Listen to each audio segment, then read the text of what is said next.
masjid ini waktu itu belum ada batu bata, belum ada jendela. Nah itu kita istirahatnya apa? Kita malam-malam nyapu, usai sholat malam kita menyapu. Ya Allah, hadirkanlah para muhsinin yang mau bersama kita, yang qadarullah atas izin Allah. Waktu itu kita minus di angka 8 juta. Kemudian malam harinya kita nyapu bersih-bersih masjid. Siangnya ada satu ibu-ibu yang datang, kemudian ngasih uang berapa? 10 juta. Ternyata minus 8 juta itu ditutup oleh satu orang ibu dengan satu kali infak, kan gitu. Inilah cara Allah, dan ini nggak masuk akal kan.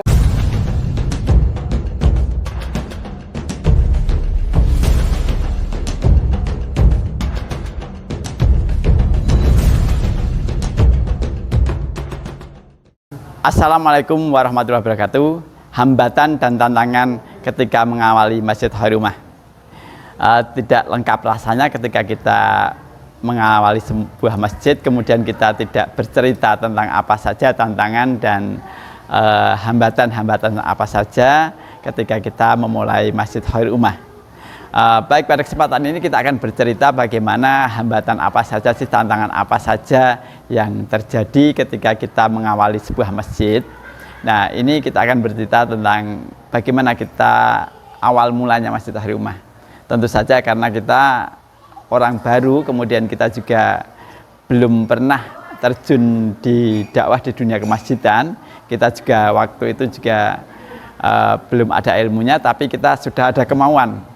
Nah, kita akan bercerita ketika waktu itu awal-awal. Yang pertama tentu tidak terlepas kita itu dari pendanaan. Ini ya yang terjadi, dan ini masalah klasik semua masjid pasti yang ketika mengawali itu pasti mengalami. Nah, mungkin hanya perbedaan kita adalah eksekusi kita ketika terjadi trouble atau problematika, kemudian kendala-kendala itu mungkin bedanya dengan yang lain, mungkin kita adalah eksekusinya. Nah, ketika kita memulai masjid, kemudian tentu kita ingin mengamalkan dan mencoba bahwa masjid itu bisa dibangun tanpa proposal, dan bahwa masjid ini ada sesuatu yang tempat yang mulia, dan bagaimana kita ingin mendapatkan dananya pun secara dengan cara yang baik dan benar. Kemudian kita juga tidak mau merendahkan diri. Nah, inilah yang terjadi, mungkin eksekusi kita. Nah, ketika kita waktu itu masih dana minus, itu seringkali terjadi. Nah, kemudian kita yang kita kedepankan, ikhtiarnya bagaimana, kan gitu. Justru ketika kita itu dana minus, waktu itu kita seringkali hampir setiap bulan atau kita mengalami keminusan.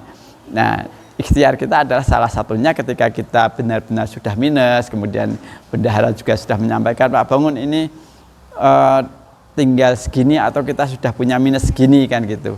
Nah, kita lebih mengembangkan ikhtiar langit, yaitu dengan kita waktu itu sholat tahajud, kemudian kita menyapu tempat masjid ini. Waktu itu belum ada batu bata, belum ada jendela. Nah, itu kita istirahatnya apa? Kita malam-malam nyapu, usai sholat malam kita menyapu. Ya Allah, hadirkanlah para muhsinin yang mau bersama kita, yang mau membangun masjid ini.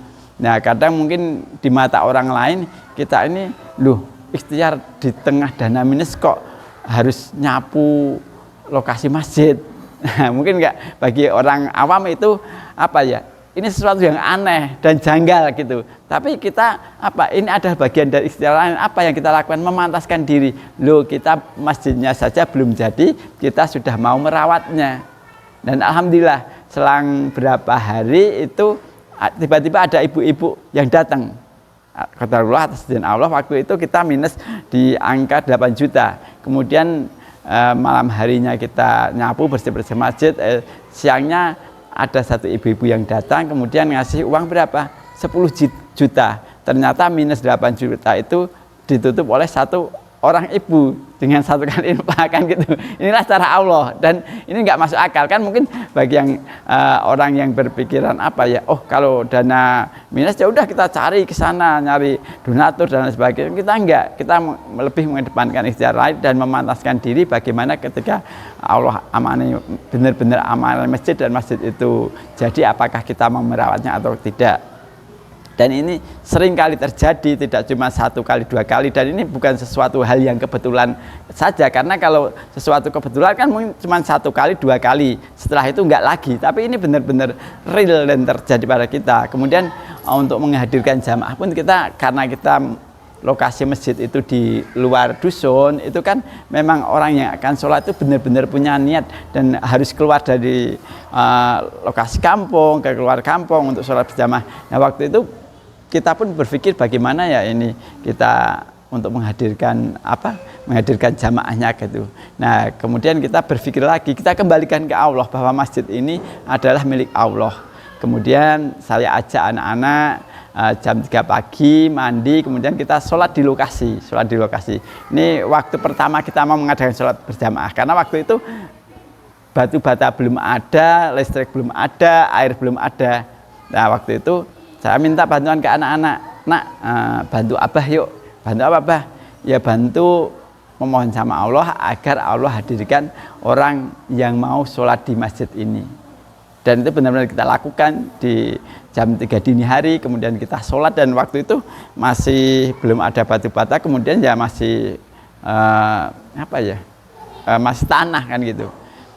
Kemudian benar-benar itu kita lakukan, dan kita segera memulai di siang harinya, di sore harinya. Waktu itu kan kita masih ada pengerjaan tukang kan gitu, jadi kita belum bisa sholat 5 waktu. Waktu itu yang kita lakukan baru sholat 3 waktu, yaitu maghrib, isya, subuh. Nah untuk zuhur dan asar kita belum bisa untuk kita gunakan karena masih ada pengerjaan kan gitu. Nah setelah pada asar itulah baru mulai kita bersihkan. Waktu itu pun kita langsung gunakan untuk apa? Taman Pendidikan Al-Quran juga. Alhamdulillah bisa berjalan, dan alhamdulillah 1-2 orang mau sholat di sini. Dan waktu itu kita belum punya pengeras suara, kita pakai kentongan. Nah di tengah zaman serba modern, sudah di tahun 2000 masa kita panggilnya jamaah itu pakai kentongan. Dan ini benar-benar terjadi. Karena apa? Karena kita belum punya aliran listrik, belum punya aliran air, kemudian kita beli ember, kemudian kita lubangi, kemudian untuk menyumpal itu pakai kita iris sandal itu kita iris, kemudian untuk menutup ember yang kita lubangi tadi untuk tempat wudhu. Ya itulah bagaimana kendala-kendala terjadi. Nah kemudian alhamdulillah setelah beberapa jamaah mulai hadir, ada yang mau kan gitu. Tentu kita tidak lepas dari orang yang hasad, orang yang tidak suka sama kita. Tantangan memang itu pasti ada kan gitu. Pernah waktu itu terjadi ada 1 orang yang memang mungkin nggak suka sama kehadiran masjid ini, kemudian dia menjelek-jelekan Masjid Khairul Ummah di salah 1 orang kan gitu. Kemudian kebetulan orang tersebut bertemu sama saya, kemudian dia menanyakan tidak benar Masjid Khairul Ummah ini begini kan gitu. Nah, kita hanya senyumin aja, dan kita jawab dengan apa?